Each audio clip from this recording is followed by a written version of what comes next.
Hello everyone, welcome back to a channel Prep nation.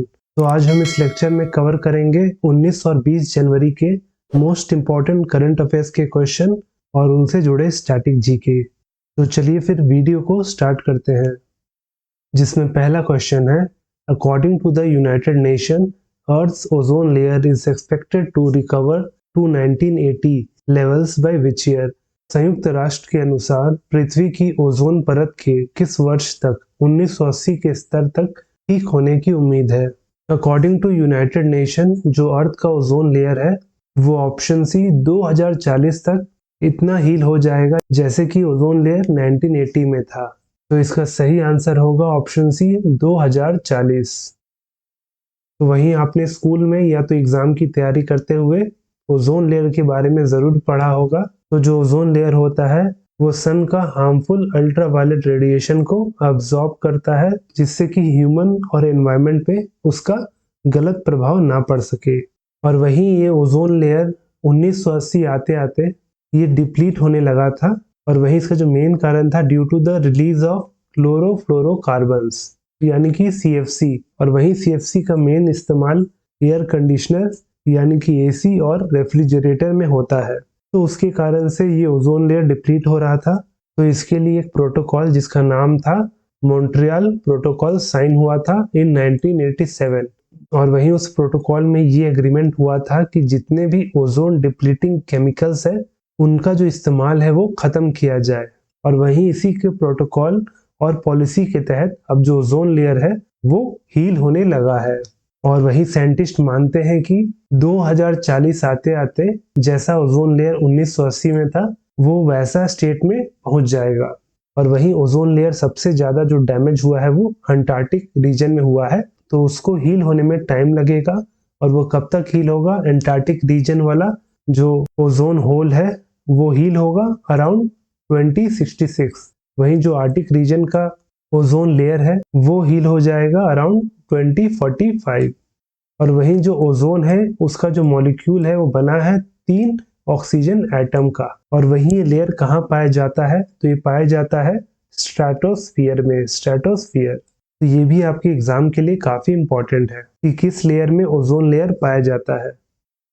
Ministry of culture organized a grand cultural program Sur Sarita symphony of Ganga university. संस्कृति मंत्रालय ने किस शहर में एक भव्य सांस्कृतिक कार्यक्रम सुर सरिता गंगा की सिम्फनी का आयोजन किया? तो इसका आयोजन किया गया ऑप्शन ए वाराणसी में, ऑप्शन ए वाराणसी। और वहीं ये प्रोग्राम को ऑर्गेनाइज किया गया था during the launch of Ganga Vilas cruise, जो कि वर्ल्ड का लॉन्गेस्ट रिवर क्रूज है। और वहीं इस क्रूज को भी लॉन्च किया गया था वाराणसी शहर से। और ये जो क्रूज है ट्रैवल करेगा आसाम के डिब्रूगढ़ तक। तो उसी के उपलक्ष्य में इस कल्चरल प्रोग्राम का आयोजन किया गया था। The 83rd All India Presiding Officers Conference was held in which city? 83वां Akhil Bharatiya पीठासीन अधिकारी सम्मेलन किस शहर में आयोजित किया गया था? तो किया गया था ऑप्शन डी जयपुर शहर में, ऑप्शन डी जयपुर। और वहीं इस ऑल इंडिया प्रिसाइडिंग ऑफिसर्स का जो कॉन्फ्रेंस है इसे इनॉग्रेट किया था भारत के वाइस प्रेसिडेंट और राज्यसभा चेयरमैन जगदीप धनखड़ जी। जैसे कि आप सभी को पता होगा कि जो भारत के वाइस प्रेसिडेंट होते हैं वो एक्स ऑफिशियो चेयरमैन होते हैं राज्यसभा के, तो वो इस वक्त है जगदीप धनखड़ जी।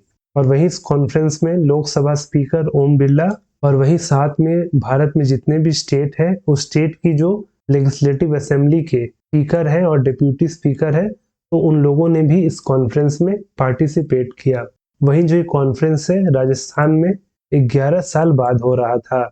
और वहीं इस कॉन्फ्रेंस का जो क्लोजिंग सेरेमनी हुआ था उसके जो चीफ गेस्ट थे वो राजस्थान के गवर्नर थे जिनका नाम है कलराज मिश्रा।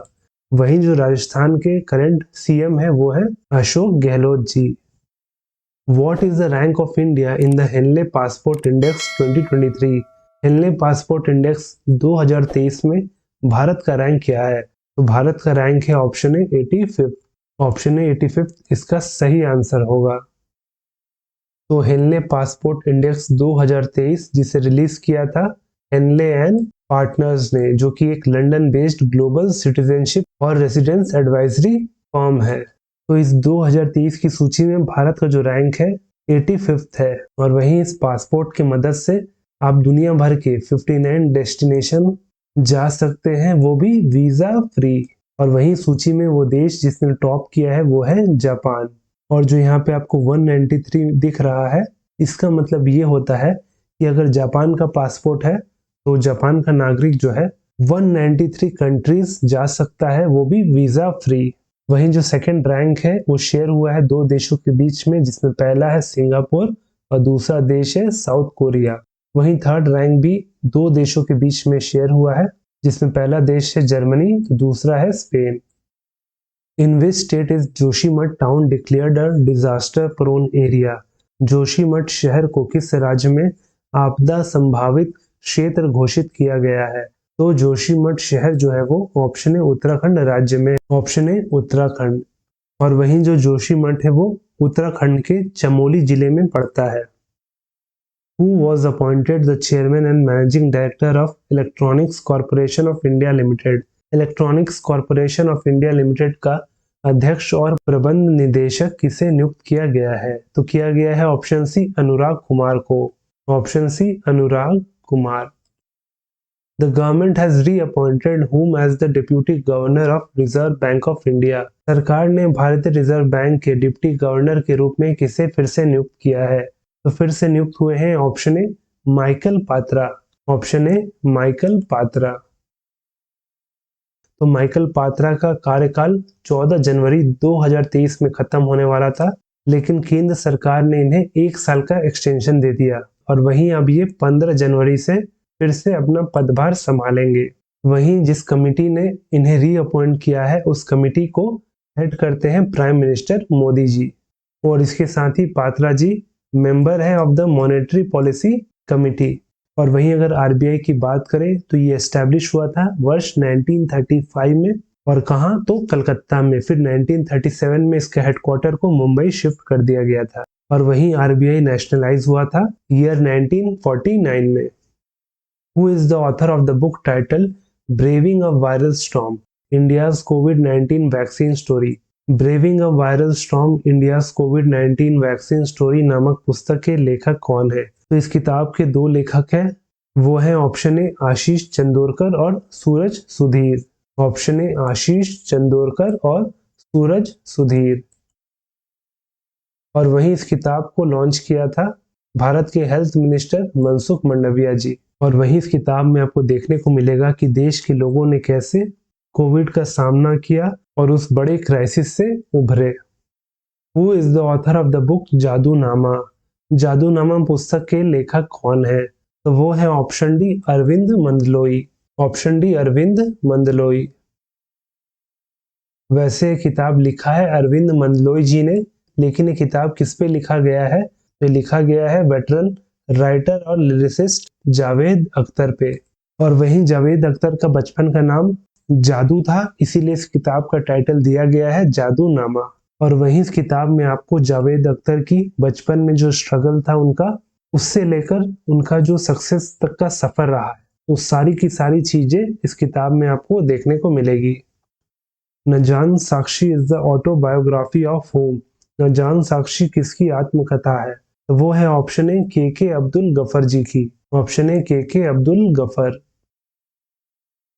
वहीं जो के अब्दुल गफर जी है वो एक प्रोफेसर है in the engineering college of Karnataka, और उनका ये ऑटोबायोग्राफी है जिसका नाम है न जान साक्षी, जिसका मतलब होता है मी एज द विटनेस। और वहीं इस किताब को रिलीज किया था क्रिकेटिंग लेजेंड MS धोनी ने, आप यहाँ पे फोटो में देख सकते हैं।